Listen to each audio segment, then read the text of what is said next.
إني عبدك ابن عبدك ابن أمتك ناصيتي بيدك ماض في حكمك عدل في قضاؤك أسألك بكل اسم هو لك سميت به نفسك أو أنزلته في كتابك أو علمته أحدا من خلقك أو استأثرت به في علم الغيب عندك أن تجعل القرآن العظيم ربيع قلبي ونور صدري وجلاء حزني وذهاب همي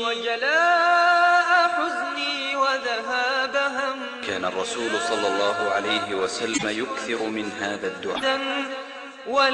إني أعوذ بك من الهم والحزن والعجز والكسل.